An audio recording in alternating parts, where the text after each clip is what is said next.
So it is now Wednesday after the May long weekend. Everyone has come and gone from camping, except for me. I'm actually going to go camping today. So of course the first place to stop before camping is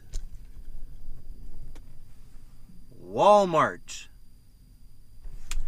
Gotta pick up some provisions, then I'm gonna head up north, don't know quite where yet, and do some camping in the Tesla.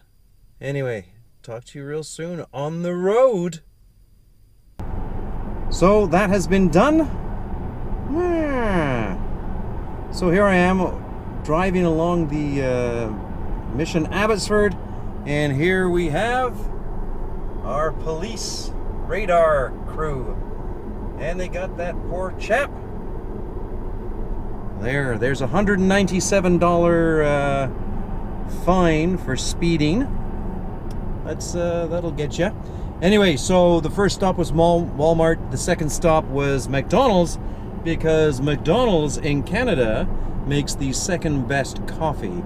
Of course, Tim Hortons is the number one, and my experience is that in the States, McDonald's doesn't make very good coffee at all. So we're gonna stay in Canada for this camping trip. We're going to head up to Hope, British Columbia. Hope has a supercharge, so I'll fill up there and then find a place in the mountains to have a nice camp. I will talk to you soon on the road.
So I have made it to Hope, and this is where I'm going to do some a little bit of supercharging, and then head up to, I think, Lytton or Boston Bar or somewhere up north to do a night's camping.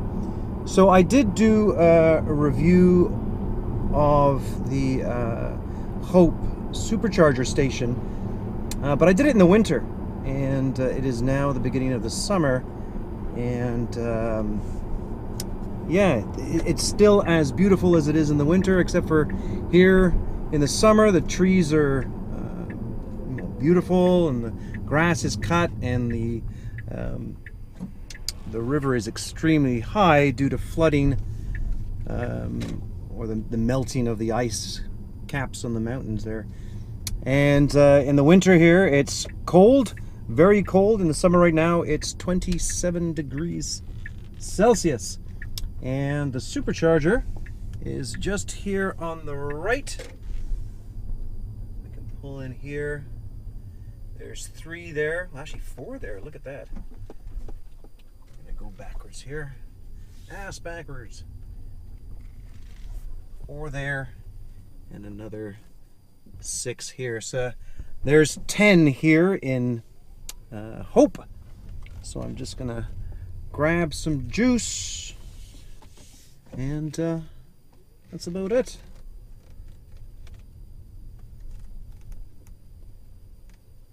Boom, boom. And then you wait. That's what you wait for.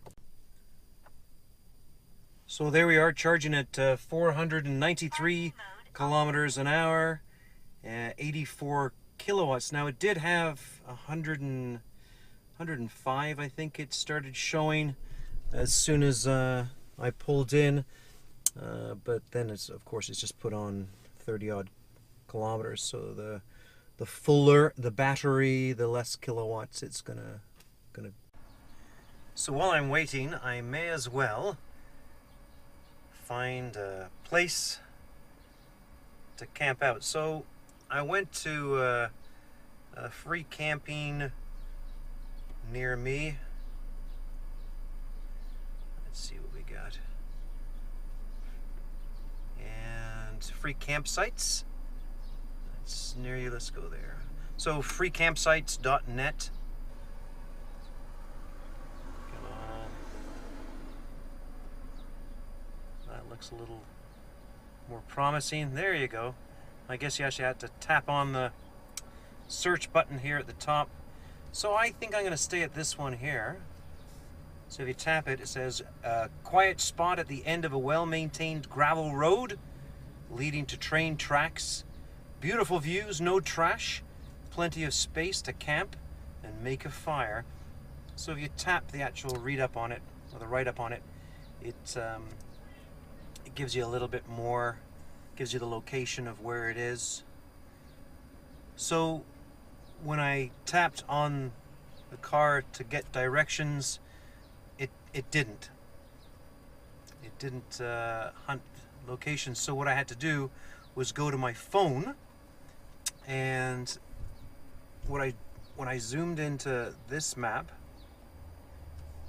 whenever it does, it's a little slow, but when I zoomed into that map, it showed that there was a location that you turned off the main highway onto that BC Rails sort of side road it mentioned.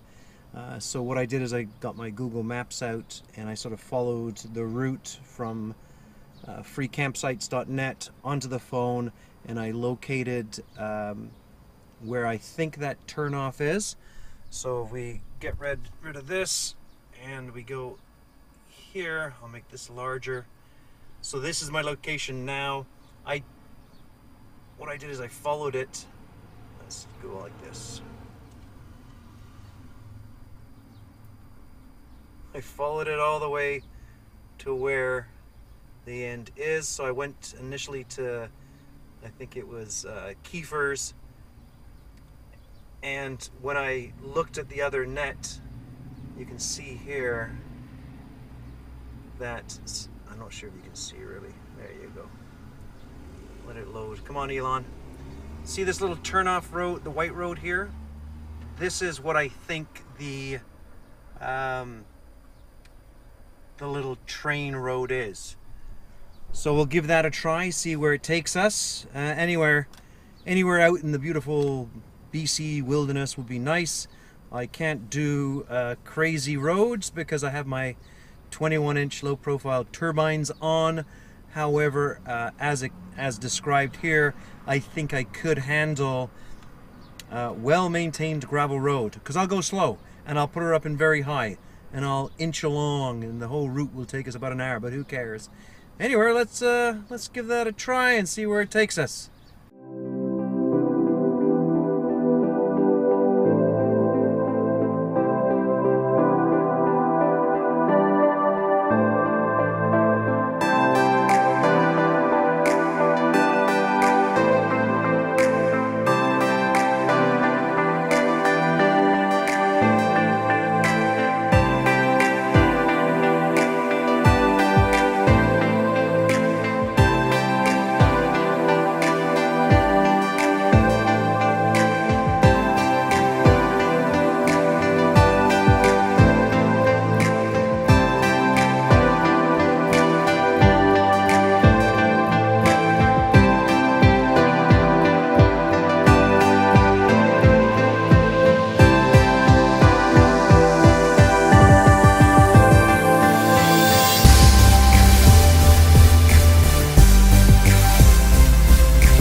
Hi guys, well I found a place, it's close to the river, which is kind of sort of what I wanted.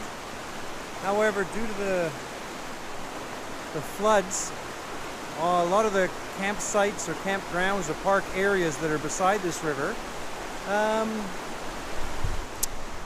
flooded out, or the water's too high and they don't allow anyone to pull in. So right there across the street there, that's the Coquihalla, or across the river, that's the Coquihalla, and that's the main sort of road up to places like Merritt and Kelowna and Kamloops. And it used to be a toll road, but now it's not. So because I couldn't really find a place, I had to kind of sort of park on the side road that makes its way to the Provincial Park.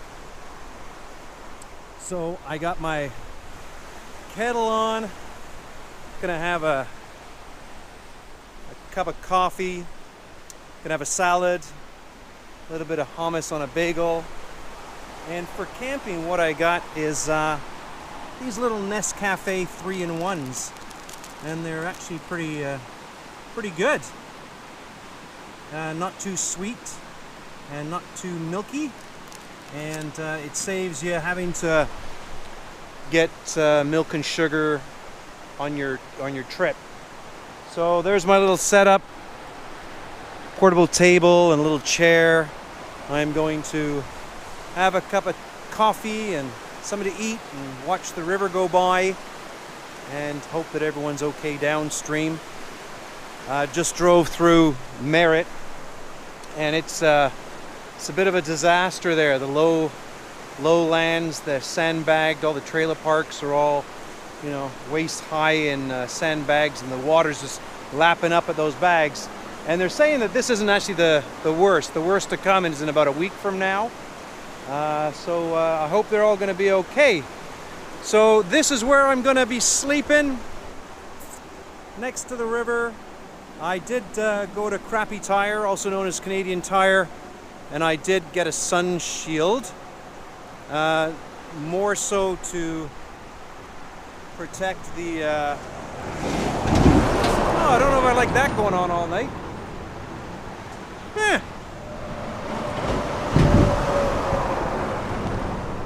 Might have to move, we'll soon find out. But no, I got the sun shield because the last time that I camped out, I have the back tinted and the sides tinted, but the front let in a lot of light. So I'm hoping that that's one way to get rid of it, is by blocking it out. So looks like the kettle is boiling. Come on, make a noise. She's trying. So the kettle is boiling, so I am going to have a cup of coffee and I'll chat with you later. Cheers, bye. Well, I'm finally settled, kinda. It's 8:35 at night, as you can tell. It's still pretty bright out. So all I'm gonna do is watch a couple of Netflix movies that I downloaded, and then get some sleep. And so I set the car on climate on. You're not going to see from way back here, but I'm just going to tell you what I did. Is that keep climate on. I actually have the air conditioning on, and I have it set for 18 degrees Celsius, and I didn't put the fan on auto. I just put the fan on 3, so it would just keep going throughout the night. So I'll be able to tell, you know, probably midnight whether it's too cold in here or not. But this is the first time that I've slept with having to cool the car. So my last video about sleeping in the car, I actually, it was in winter, it was -3 or 4, and I just set the heater on at 18 again, and slept throughout the night, and it was actually quite nice.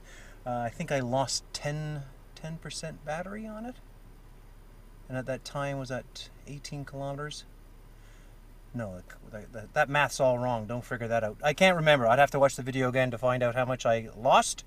But now I'm thinking with the air conditioner compressor on that I'll probably lose a little more, because right now I can hear the compressor up in the front doing its thing. So hopefully when the car gets up to temperature, or cools to 18 degrees, I guess not gets up, cools down to 18 degrees, that the compressor and everything will turn off, and if need be it would kick back on. So that's what I'm hoping. Anyway, that's it. You'll either, the next video from me, or the next shot part of this video will be from the RCMP tapping on my window saying move it, or me waking up and looking like crap. So let's see which way it is. All right, cheers. Talk to you soon. Bye. Good morning. I survived the night. I just woke up about half an hour ago and decided to drive the 20 minutes to the Supercharger station here in Hope, British Columbia. It was a good night. It was 35 degrees, so that's what, 100 degrees Fahrenheit yesterday during the day when I was driving through the canyon. And the car, when parked and I was having my cup of tea and supper, it got quite warm. And I didn't want to have the windows open because then bugs could get in and such. So I did put on the air conditioning, as you saw, and about 10:30, so about 2 hours into that, the car got nicely chilly, so I just turned it off, and there was no conditioning or air heater cooling at all, and I only lost 10 kilometers throughout the whole event. So all I got to do now, as you can tell, I got to pack up and square away the car and then get ready for the day. All right, you take care. Great event, great times. That's it. Good to get out of the house. All right, cheers. Bye.